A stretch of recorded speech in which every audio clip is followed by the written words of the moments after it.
You know, so as I woke up this morning and I heard the TV on at like 5:30 in the morning, I was like, what the heck is going on here? Oh yeah, it's the King's coronation. And of course, Kathy was downstairs already watching glued to the TV set. And all I can think about is the price disparities between the Tesla Model 3 and the Model Y, and the fact that I need to get out and make a video to educate everybody about at least what my thoughts are. So if you're in the market for either a Tesla Model 3 or a Model Y, a brandy new one, I say you watch this entire video, because there's a lot to digest here. And if you're not careful, they make it so easy to go out and order a car online. You just click, and you're done. But you know what? You really got to be empowered with the knowledge first as to which is the right car for you, which is the right spec for you. And I'm going to tell you all the answers. So nice. Model Y guy just waved to me. We got the Tesla wave going as I'm in the LFP this morning. So anyway, let's get into it.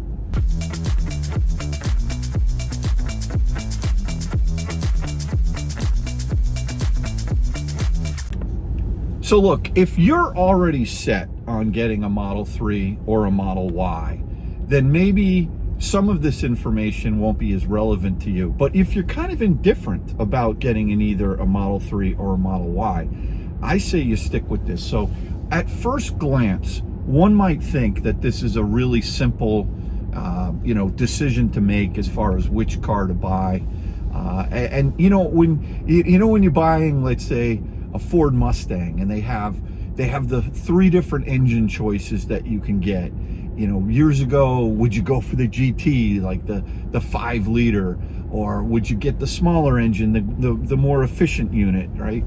So in the EV world, what you have going on here is it's a combination of the motors, but it's also the gas tank. How many times when you are buying an internal combustion engine car do you say, how big's my gas tank? You don't really do that, right? I mean, maybe after you've bought the car, you go and you fill up and you go, oh, I was on empty. I have a 16-gallon gas tank. Or, if you buy a pickup truck, you go, wow, I got the 35-gallon gas tank.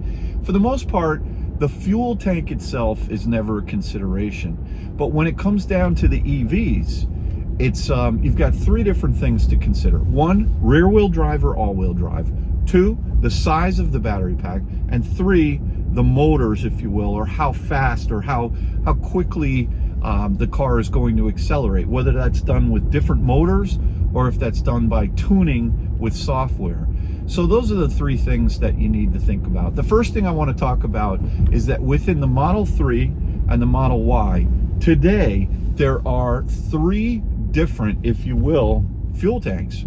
And not just the size of the fuel tank in terms of kilowatt hours, but it's also the way these fuel tanks are actually manufactured and their whole composition. So let's start with the base Model 3 rear-wheel drive. It comes with a battery pack that's called an LFP. And a lot of people say, oh, the LFP is the way to go, because the LFP, you can charge it to 100% every day. And while that's true, I think Tesla's manual says that you can charge the car. They recommend that you charge the car once a week to 100%. As a matter of fact, I charged my Model 3 LFP last night to 100%. It's a lithium ferrous, another word for ferrous is iron, a lithium iron phosphate battery, hence the term LFP. And it is a really interesting technology that is manufactured by a company called CATL in China. And so one of the things that you need to think about is that this car right now, after I think it was the 18th of April, it only qualifies for a $3,750 federal tax credit now. And so prior to April 18th, which is when I bought this car, it had a $3,750 federal tax rebate. The second battery that is in these cars is the 2170, and the number 2170 actually is a measurement of the battery. 21 millimeters wide, thick. Think of like a AA battery. Across the top, the diameter is 21 millimeters, and the length is 70 millimeters. And so that's a typical lithium ion battery. I'm not a battery expert or anything like that, but that's what is in the that's what's in the Model Y long range. That's what's in the Model 3 performance, and it's also in the Model Y performance. And so that's a proven battery. It's been around for a long time. If I'm not mistaken, it's built by Panasonic.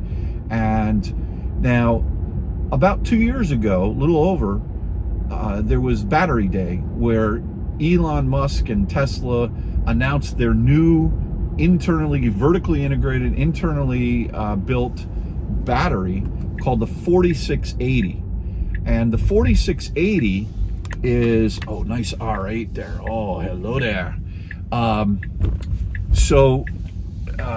We're just pulling into Waveney Park here. I love coming here on Saturday and Sunday mornings just to hang out. It's a beautiful place here in New Canaan.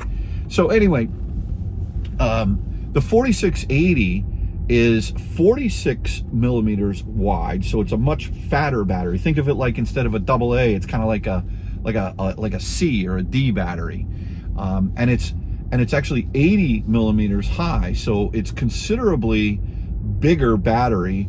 I won't get into the actual specs, but the thing that Tesla is doing with this new 4680 technology is the first car that battery is going into is the Model Y all-wheel drive, the base Model Y, not the long-range Model Y. And it's their whole new architecture where they're building these batteries and themselves, and then they're putting them into a whole kind of like you're making a triple-decker sandwich, and you're wedging it together with this pink glue, and you jam all the batteries in there, and then what you do is you make it into a giant brick that becomes the foundation of the car. It's their whole new architecture that I'm fascinated with.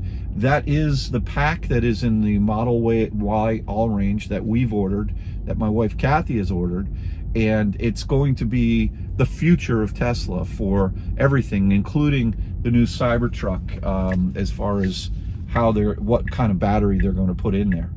Now, the third battery is that 2170. So you got the 4680, the 2170, and the LFP. And it's to me, it's kind of interesting, the pros and cons between these different batteries.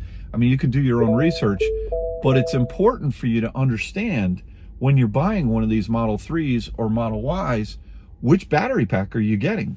So for example, if you buy a Model 3 rear-wheel drive, like this car, comes with the LFP. And the new, just announced Model 3 long range, which to be honest is a bit of a disappointment to me, and I'll get into the pricing in a minute here, but it's got 50, let me think about this, 272 versus 325.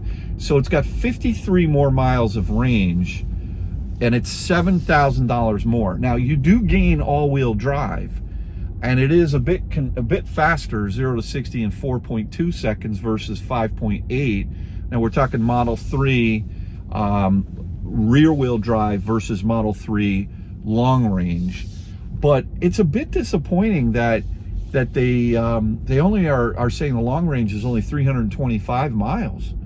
And the interesting thing is that battery that they've put in the car is the LFP battery, which means you can charge that to 100% every day. That I like. But because that battery is made in China, that car only qualifies for the $3,750 federal tax refund. And so that's sort of the, if you will, the thesis of my video today, which is the Model 3 long range, unless you're sold on getting a Model 3 with the longest range possible, then that's your car. But if you're not, if you're indifferent, that is not the car to buy, because it's actually more expensive than a Model Y long range. And let me go over the numbers here so it makes some sense for you. But the Model 3 rear-wheel drive, the specs are that it goes 272 miles on one charge. It has 140 miles an hour top speed. You don't need to go faster than that.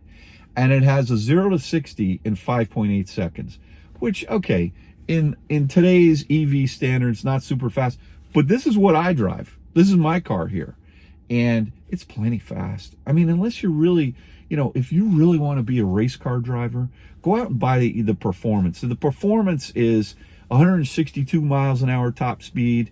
You can go 22 miles an hour faster on the high end. 0 to 60 is crazy fast, 3.1 seconds. I mean, that's really respectable. You're going to feel a little nauseous when you accelerate in that car.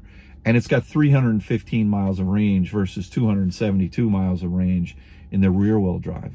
But the rear-wheel drive, this car right here, is actually $40,240. Now, all these prices that I'm going to quote today are not inclusive of the $1,390 delivery charge. When you do place an order, you have to put $250 down, and that goes towards the purchase of the car. I know that in my last video I wasn't sure. Thank you all for correcting me on that. So $40,240. Depending on what state you live in, you got to pay sales tax on that and registration. But let's just keep things what the price of the car is without delivery and without sales tax. You take off $3,750 for that car, and that car is $36,490. Okay, now if you step up to the Model 3 all-wheel drive long range car, they just call it the new long range, and it's all-wheel drive, it's $7,000 more. And for that, you get 53 extra miles of range, and you also get all-wheel drive. Now, what I can tell you is that unless you're living in a really, snowy part of the country, all-wheel drive, it's not that big a deal. I mean, people in Norway have been driving Model S's with rear-wheel drives for a long time. So, granted, the all-wheel drive long-range Model 3 is 1.6 seconds 0 to 60 faster than the rear-wheel drive Model 3. But you got to ask yourself the question, is it worth $7,000 more for the long-range all-wheel drive? And at first glance, it might seem like a good value. But you're only able, because remember, that car has the LFP battery pack made by CATL from China. So it's only eligible for a $3,750 tax credit. I'll just throw this in there quickly. If you want the Mac Daddy Model 3, the Performance, it's an insane car. Kyle drives one. I've driven one. They're great. I've actually owned one. Amazing cars. None of these that I'm quoting the prices for include enhanced or full self-driving. I just think that, I don't know, that's something I would probably rent if on occasion, just to toy around with it. 162 miles an hour top speed, 315 miles of range, 3.1 seconds 0 to 60, and 53,240 for the Model 3 Performance. You do get the full tax credit on that car because the batteries that are in that car are made in the United States in coordination with Panasonic. And so the out-the-door price on a Model 3 Performance is $45,740 after the federal tax credit. A very good value if that's what you're looking for. But if we jump over to the Model Y, the Model Y is the only car I mentioned, the one that we have on order, that Kathy has on order. She's going to be trading in her GV60 for that car. We still haven't gotten a VIN number for it yet. But that car is 279 miles of range, 135 miles an hour top speed, and 0 to 60 in 5 seconds, which is plenty. We don't need anything more. It's all-wheel drive, but that car has the new 4680 cells, the first car that is being delivered by Tesla with the new batteries that they're making internally. That car is $47,240 right now. They just raised the price by $250. You know, when I think about this, I woke up one day and I said, oh, Tesla raised their prices by $250? I mean, did they really, like, why? I don't even understand that. That doesn't make sense to me. I mean, if you're going to raise the prices, right, raise the prices or leave them the same. 250. Why not raise the prices by $59.62? Right, like $250, whatever. All right, so $47,240, and because that car, this is the Model Y, all-wheel drive, has the 4680 battery pack manufactured in, actually it's made in Fremont, and the car is manufactured and put together in Austin. That car, less the $7,500 federal tax credit, because that battery made in the United States, it qualifies for the full tax credit, is $39,740 out the door. Now, the interesting thing is that in the state of Connecticut, if the list price of the car that you're buying is less than $50,000, not including the delivery charge, then it does qualify for an additional $2,250 federal or state refund. That comes right off the hood, meaning that the dealer takes the price. They take that discount right off the top. And but if you go for the Model Y long range, okay, that car includes the 2170 cells, but it's just over that $50,000 hump, $50,240. But because it has the 2170 cells, it qualifies for the full $7,500 federal tax credit. And here's the punchline. You can buy a Model Y long range with the 2170 cells for $42,740 out the door versus the dual motor all-wheel drive long range Model 3, which is $47,240 less $3,750, because remember, it's got the CATL, the Chinese battery pack, and that car is $43,490. It's $1,000 more to buy the Model 3 long range all-wheel drive than to buy the Model Y all-wheel drive long range.